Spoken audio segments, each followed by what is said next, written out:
Okay, so now I will teach you how to add integers or signed numbers using a number line.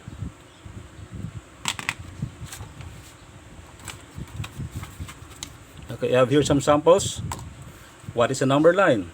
Okay, horizontal number line has an origin and coordinates. Remember, these has equal spaces. Okay, all the numbers going to the right are positive, and all numbers from 0 going to the left are negative. So, positive has right directions, negative has left directions. Okay, so let's take number 1. 5 plus 4. 5 is positive, and 4 is positive. Okay, so starting from 0, you have to count 5. 1, 2, 3, 4, 5. Okay. Next, plus 4. So you ended at 5 plus 4. 1, 2, 3, 4. So plus 4. 1, 2, 3, 4. So you started from 0, you ended at 9. So your answer is positive 9. Okay, next.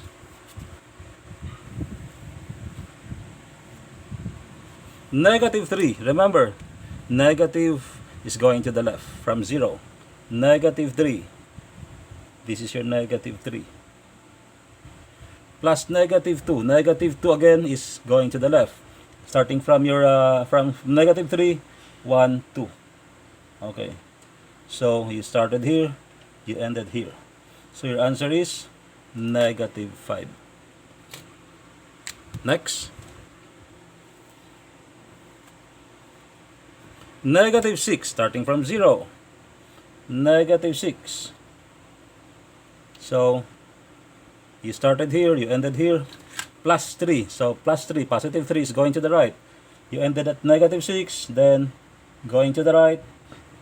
1, 2, 3. So, you started here, you ended here. So, what's the space here? Negative 1, negative 2, negative 3. Okay, next. 5 from 0. 1, 2, 3, 4, 5. Then negative 7. You ended at 5.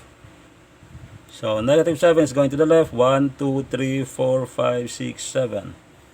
You ended here. So this is your negative 7. This is your 5.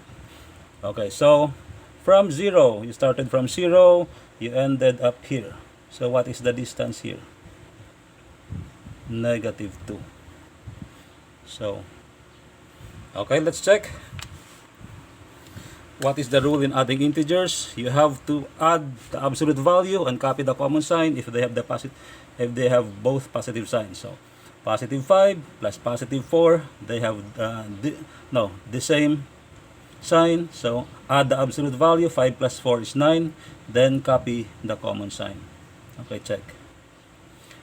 Same sign, negative 3 and negative 2. Add the absolute value. 3 plus 2 is 5. Then copy the common sign, negative. Check. Different signs. What will you do? You have to subtract the absolute value. 6 minus 3 is 3. Then copy the sign of the greater number. Negative 3. Check. Different signs. Subtract the absolute value. 7 minus 5 is 2. Then copy the sign of the greater number. Negative. Okay, so correct.